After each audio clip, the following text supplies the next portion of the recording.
Hello everyone, ईवर्धम education में आपका स्वागत है। ईवर्धम एजुकेशन आपका अपना डिजिटल शिक्षा साथी, जिसका मिशन है हर क्लास स्मार्ट क्लास। मैं एस के Sharma, physics faculty, physics coach, आपको पढ़ाऊंगा फिजिक्स बिल्कुल फंडामेंटल लेवल से। फिजिक्स को ना केवल थियोरेटिकली बल्कि प्रैक्टिकली और न्यूमेरिकली भी समझना बहुत जरूरी होता है, जिससे फिजिक्स के छोटे छोटे कंसेप्ट भी स्ट्रांगली बिल्ड होते हैं। ठीक है बेटे, लेक्चर नंबर 8 तक हम पढ़ चुके हैं प्रकाश के परावर्तन के बारे में। आज हम पढ़ेंगे लेक्चर 9 के अंदर प्रकाश का अपवर्तन क्या होता है, रिफ्रैक्शन ऑफ लाइट से हम क्या समझते हैं। ठीक है बेटे, आइए थोड़ा सा रिकैप ले लेते हैं पिछले कुछ लेक्चर्स का। तो हमने क्या पढ़ा था बेटे कि जब आपतित प्रकाश किसी सतह पर आकर गिरता है तो क्या क्या देखने को मिले था। हमें तीन फिनोमेना देखने को मिलती है बेटे। एक तो होता है प्रकाश का परावर्तन, जो हम पढ़ चुके हैं।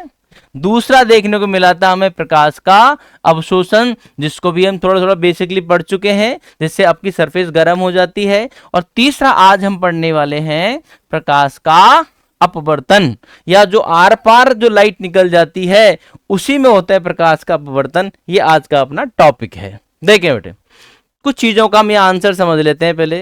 ठीक है, क्वेश्चन अराइज करते हैं अपने अंदर। किसी एक समान पारदर्शी माध्यम में प्रकाश सरल रेखा में गमन करता प्रतीत होता है। ये हम सब जानते हैं कि जब तक आप माध्यम नहीं बदलते हैं, ये प्रकाश की प्रॉपर्टी थी, लाइट की प्रॉपर्टी थी कि जब तक आपका होमोजीनियस ट्रांसपेरेंट मीडियम होता है तब तक प्रकाश अपना पाथ चेंज नहीं करता है, वो एक सरल रेखा के अनुदिश ही गति करता है। क्लियर है बेटे? अब देखें, जब प्रकाश एक पारदर्शी माध्यम से दूसरे माध्यम में प्रवेश करता है तो क्या होता है? क्या वो अभी भी उसी सरल रेखा में गति करता है? क्या वो अपनी दिशा बदल सकता है? ये सब चीजों का आंसर रिफ्रैक्शन के अंदर आपको मिलेगा। आपने देखा होगा पानी से भरे किसी भी टैंक का ताल या पोखर की तली उठी हुई प्रतीत होती है, या ऐसे बोल सकते हैं कोई स्विमिंग पूल है, स्विमिंग पूल में एक आप क्या डाल दो बेटे, सिक्का डाल दो, कॉइन डाल दो, तो स्विमिंग पूल की जो एक्चुअल डेप्थ होती है उससे थोड़ा ऊपर आपको कॉइन दिखाई देगा। इसका रीजन भी क्या है? इसका रीजन भी रिफ्रैक्शन ऑफ लाइट होता है। इसको भी हम ये समझने वाले हैं। और देखें बेटे, जब कोई मोटे कांच की स्लैब, ये होती है मोटे कांच की, इसको बोलते हैं कांच स्लैब। ठीक है बेटे, जब कोई मोटे कांच की स्लैब किसी मुद्रित या रिटन सामग्री पर रखी जाती है तो कांच के स्लैब से ऊपर से देखने पर अक्षर उठे हुए प्रतीत होते हैं। जैसे देखो, ये व्हाइट पेपर पर कुछ इंग्लिश में लिखा हुआ है, आपने क्या किया, इस टाइप की पट्टी ली और इस पट्टी को यहां पे रखा। पट्टी को जैसे ही आप यहां पे रखते हैं तो देखो appear higher in the glass वाली जो टर्म है थोड़ी ऊपर उठ के दिखाई दे रही है। इसको आप घर पे प्रैक्टिकल भी कर सकते हैं, स्टैप से रख के देख लेना। आपको देखो जैसे स्लैब के अंदर रखा तो जो बै बकरी वाला बै है वो थोड़ा ऊपर उठा हुआ दिखाई दे रहा है। ये आप घर पे भी कर सकते हैं। क्लियर है बेटे? इसका रीजन क्या है? इसका रीजन भी रिफ्रैक्शन ऑफ लाइट ही होता है। अगला देखें बेटे, क्या आपने किसी कांच के बर्तन में रखे पानी में किसी पेंसिल को आंशिक रूप से डूबे देखा है? तो देखो बेटे, ये आपका पानी का ग्लास है, कांच का ग्लास में पानी लेना, या आप टब ले सकते हैं ट्रांसपेरेंट। इसमें जैसे आपने इसमें क्या रखा है बेटे, पेंसिल को रखा, तो जहां पर ये इंटरफेस जो होती है पानी और एयर की, जो इंटरफेस होती है, ऊपर एयर है नीचे पानी है, तो पानी और एयर की इंटरफेस पर देखो, ये आपकी इस डायरेक्शन में थी पेंसिल, पहले इंटरफेस पे क्या हो रही है, इधर जाती हुई दिखाई दे रही है। ये ऑटोमेटिक मुड़ गई कि नहीं मुड़ गई? देखो इस जगह पे देखो, इस टैप से थी, ये पेंसिल सीधी रखी हुई थी, ऊपर क्यों उठ गई? इसका रीजन भी क्या है बेटे? इसका रीजन भी हम रिफ्रैक्शन ऑफ लाइट के अंदर ढूंढने वाले हैं। जैसे देखो, ये आपकी क्या है, ये कांच का ग्लास है, सेम ग्लास है, सेम तो नहीं है लेकिन है तो ग्लास ही। इसमें जैसे ही आपने पेंसिल को रखा तो देखो बेटे, इस जगह पर यहाँ पानी और हवा जहां अलग हो रहा है, वहां से आपकी जो है पेंसिल है थोड़ी मुड़ी हुई दिखाई दे रही है। अभी मैं क्वेश्चंस पूछ रहा हूं आपसे, इन एक एक क्वेश्चन का आंसर हम इसी टॉपिक के अंदर समझने वाले हैं आगे के लेक्चर्स के अंदर। क्लियर है बेटे? देखें आगे, आपने देखा होगा, एक और आप घर पे प्रैक्टिकल करके देख सकते हैं, उसका आंसर भी हम यही देने वाले हैं। आपने देखा होगा कि पानी से भरे किसी कांच के बर्तन में रखे नींबू को साइड से देखने पर वो वास्तविक साइज से बड़े प्रतीत होते हैं। जैसे आप नींबू लेना और इसके अंदर पेंसिल को हटाना और नींबू को अंदर डाल देना। भी मेरे पास नींबू नहीं था तो मैंने नहीं डाला, तो नींबू डाल देना, तो एक्चुअल साइज से वो क्या होगा, आपको बड़ा दिखाई देगा। क्लियर है बेटे? इसका रीजन भी क्या है, इसका रीजन भी रिफ्रैक्शन ऑफ लाइट होता है। ये सब हम यहाँ पर आज पढ़ने वाले हैं भाई, ठीक है। अब बात करते हैं कि रिफ्रैक्शन ऑफ लाइट होता क्या है, प्रकाश का अपवर्तन की डेफिनेशन क्या है, वो होता क्या है, उसको यहाँ पे हम समझ लेते हैं। देखें बेटे, इसकी डेफिनेशन जो आपके एग्जाम में लिखनी होगी, कैसे लिखते हैं, जब प्रकाश किरण एक माध्यम से, देखो माध्यम का चेंज होना बहुत जरूरी है, वरना लाइट का रिफ्रैक्शन नहीं होगा। एक माध्यम में लाइट का रिफ्रैक्शन पॉसिबल नहीं है, सिर्फ रिफ्लेक्शन पॉसिबल है, रिफ्रैक्शन तो नहीं होगा। जब प्रकाश की किरण एक माध्यम से दूसरे माध्यम में गुजरती है तो यह अविलंब की तरफ या अविलंब से दूर की ओर मुड़ जाती है, प्रकाश का अपवर्तन कहलाता है। इतनी सी आपको लैंग्वेज लिखनी है एग्जाम के अंदर। अब इसको थोड़ा समझ लेते हैं। देखें बेटे, ये मान लेते हैं कोई इंटरफेस है बेटे, इस टाइप से ले सकते हैं, ठीक। या आप एक काम कर सकते हैं, ये आपका एक मीडियम बना लो इस टाइप से। ये आपका मीडियम है, ये डेंसर मीडियम हो गया आपका, इसको बोलते हैं डेंसर मीडियम, डेंसर मीडियम 1, इसको मीडियम 2 मान लीजिए, डेंसर मीडियम है। और यहां पर क्या है बेटे, आपका एयर है, ये आपका है रेरर मीडियम, रेरर मीडियम 1। ये आपका क्या है बेटे, विरल माध्यम है, और ये क्या है आपका सघन माध्यम है। इसको क्या बोलते हैं बेटे, हिंदी में बोलते हैं इसको विरल माध्यम, विरल माध्यम। और इसको क्या बोलते हैं बेटे, सघन, जो घना हो, सघन माध्यम के बारे में थोड़ा थोड़ा हम पढ़ चुके हैं पहले से। ये आपके एयर है बेटे, और ये आपका कोई पानी वगैरह कुछ भी, ग्लास वगैरह कुछ भी हो सकता है। क्लियर है बेटे? जैसे ही कोई भी प्रकाश किरण, इसमें कोई भी प्रकाश किरण अगर इस टाइप से आती है, ये कहलाती है आपकी इंटरफेस, या इसको बोलते हैं मीडियम बाउंड्री। क्या बोलते हैं बेटे, मीडियम बाउंड्री। दोनों माध्यमों के बीच की इंटरफेस, इसको अंतरापृष्ठ बोल सकते हैं या बाउंड्री बोलते हैं। जैसे कोई लाइट इस पर आके गिरती है, ये है आपकी आपतित किरण, ये हो जाएगा बेटा इसका अविलंब, जिसको नॉर्मल बोला जाता है। यह है आपतित किरण, जिसको बोल सकते हैं बेटे हम इंसिडेंस रे, IR बोल देते हैं बेटे शॉर्ट में, इंसिडेंस रे है। ये कहलाता है आपका आपतन कोण, और ये कहलाता है बेटे नॉर्मल, जिसको हम अविलंब बोलते हैं बेटे। जब कोई आपतित किरण अविलंब से आपतन कोण I पर गिरती है तो क्या देखा गया, जब वो विरल माध्यम से सघन माध्यम में गुजरती है तो वो किधर मुड़ जाती है बेटे, वो अविलंब की तरफ मुड़ जाती है। मतलब ये जो एंगल होता है ये होता है R, इसको बोलते हैं हम अपवर्तन कोण। तो देखो, जब प्रकाश की किरण विरल माध्यम से सघन माध्यम में जाती है तो बेटा प्रकाश किरण किधर मिल गई बेटे, प्रकाश की जो किरण है वो अविलंब की तरफ मुड़ जाती है। क्लियर है बेटे? अब अगर उल्टा होता, ये डेंसर से रेयर जाती तो क्या होता, डेंसर से रेयर जाने पर ये अविलंब से दूर हट जाती है। ये प्रक्रिया क्या कहलाती है, प्रकाश का अपवर्तन कहलाती है। तो जब बोर्ड में आप डिफाइन कर रहे हैं बेटे, तो सिर्फ डेफिनेशन ही नहीं लिख देनी है, डेफिनेशन के साथ साथ एक छोटा सा डायग्राम भी बना देना चाहिए। उससे पता चलता है कि बच्चे ने याद नहीं किया है, ये बच्चे ने इसको अच्छे से समझा है। क्लियर है बेटे? तो क्या डेफिनेशन है, जब प्रकाश की किरण एक माध्यम से दूसरे माध्यम में, एक माध्यम से दूसरे माध्यम में गुजरती है तो अविलंब की तरफ या अविलंब से दूर मुड़ जाती है। क्या कहलाता है, प्रकाश का अपवर्तन कहलाता है। अब क्यों मुड़ जाती है, ये कहलाता है कॉज ऑफ रिफ्रैक्शन। इसको आगे पढ़ने वाले हैं, ठीक है बेटे।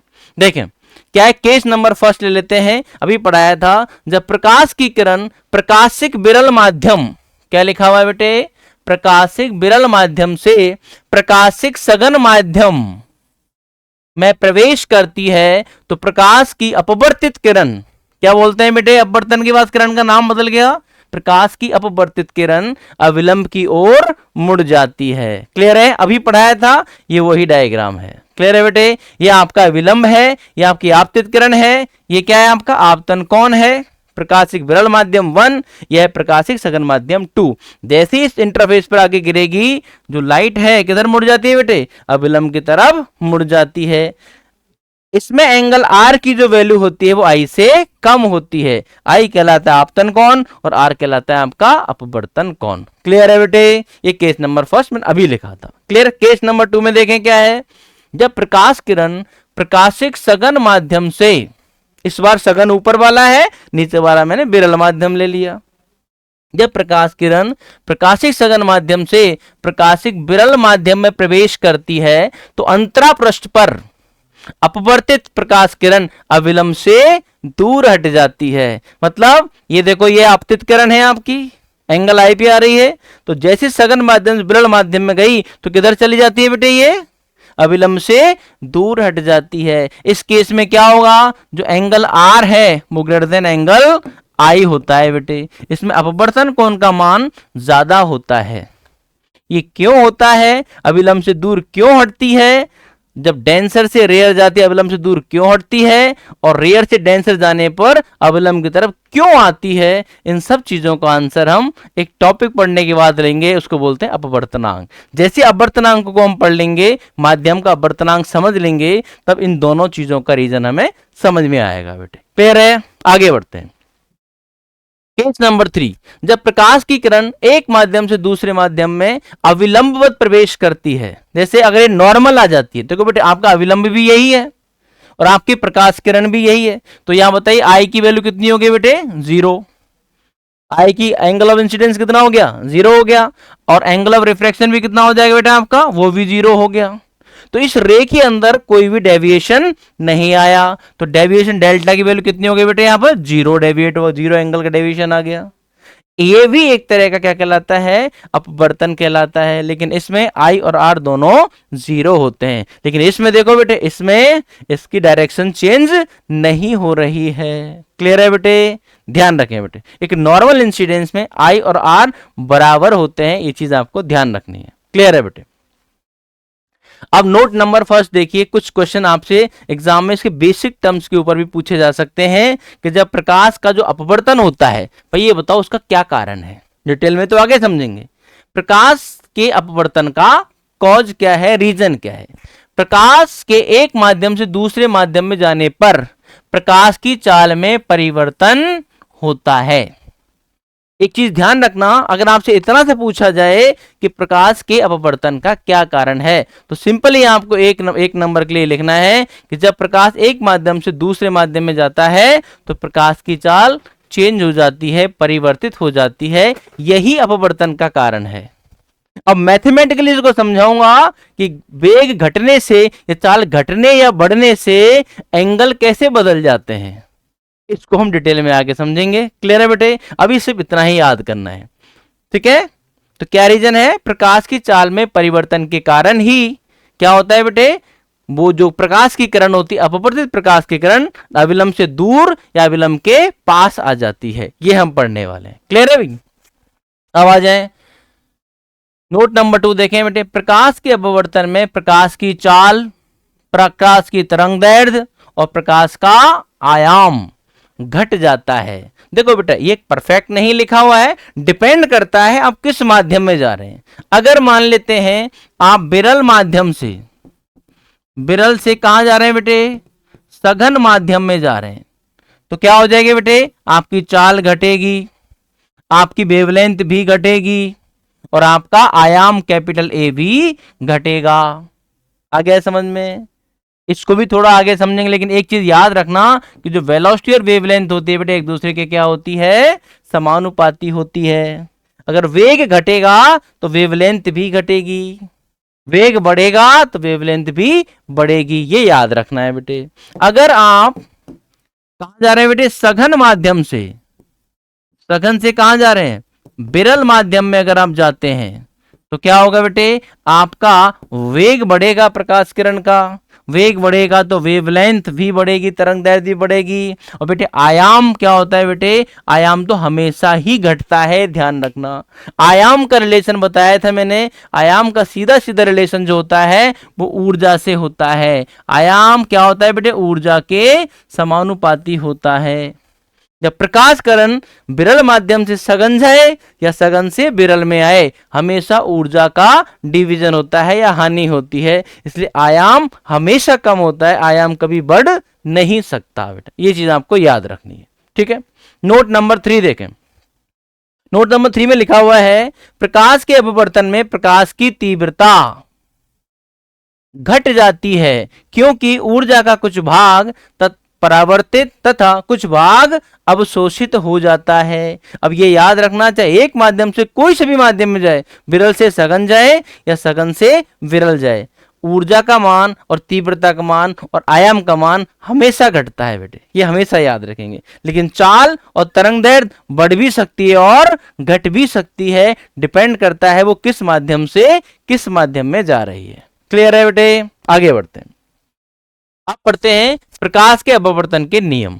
अपवर्तन के 2 नियम होते हैं, जिसमें सबसे इंपॉर्टेंट होता है ये वाला, ये बहुत इंपॉर्टेंट रूल होता है बेटे, ये आपको याद भी रखना है, एग्जाम में इसको अप्लाई करना सीखेंगे। पहला नियम होता है स्नेल का नियम, जिसको बोलते हैं स्नेल्स लॉ। ये क्या बोलता है बेटे, देखें, ये आपको दिख रहा होगा, मैंने 2 माध्यम बना रखे हैं, ये प्रकाशिक विरल माध्यम है और ये प्रकाशिक सघन माध्यम है। क्लियर है बेटे, ये लाइट आ रही है, ये आपतित किरण है आई एंगल पर, और ये आपकी अपवर्तित किरण है। जब विरल से सघन में जाती है, रेयर से डेंसर मीडियम में लाइट पास करती है, तो अविलंब की तरफ मुड़ जाती है। क्लियर है बेटे यहां तक? अब सुने, एक निश्चित माध्यम युग्म के लिए, या इसको बोलते हैं मीडियम पेयर्स के लिए, आपतन कोण की ज्या, आपतन कोण की ज्या का मतलब होता है बेटे साइन थीटा। आपतन कोण आई है तो आपतन कोण की ज्या किसको बोलते हैं? साइन आई, ट्रिग्नोमेट्री वाला साइन आई। तथा अपवर्तन कोण की ज्या, इसको बोलते हैं बेटे साइन आर का अनुपात हमेशा स्थिर होता है। कहने का मतलब sine I upon sine R ये एक स्थिरांक होता है, एक नियतांक होता है, ये आपके एनसीईआरटी बुक में ऐसा ही लिखा हुआ है, इसको डिटेल में समझेंगे बेटे हम आगे। ठीक है, sine I upon sine R हमेशा क्या होता है? नियतांक होता है। इस नियतांक को क्या बोलते हैं? इस नियतांक को ही माध्यम का अपवर्तनांक बोला जाता है। इसको स्मॉल एन या म्यू से हम रिप्रेजेंट करते हैं। अपना जो अगला टॉपिक है वो यही है अपवर्तनांक। जब तक हम अपवर्तनांक या रिफ्रैक्टिव इंडेक्स के बारे में नहीं समझेंगे, आप रिफ्रैक्शन के कॉजेज को भी नहीं समझ पाएंगे। क्लियर है बेटे? तो पहला रूल क्या है? किसी निश्चित माध्यम युग्म के लिए आपतन कोण की ज्या तथा अपवर्तन कोण की ज्या का अनुपात स्थिर होता है। डायग्राम बनाओ और फॉर्मूला लिख देना, आपका एक भी नंबर नहीं कटेगा बेटे। क्लियर है यहां तक? अब आगे बढ़ते हैं बेटे। दूसरा नियम क्या है? आपतित किरण, अपवर्तित किरण तथा आपतन बिंदु पर अविलंब। यह है आपकी आपतित किरण, यह है आपकी अपवर्तित किरण और यह है आपका अविलंब। तीनों की तीनों बेटे एक ही तल में पाए जाते हैं किसी एक बिंदु पर। आ गया समझ में? ये याद रखना है। ये सेम नियम वही है जो अपने परावर्तन में पढ़ा था।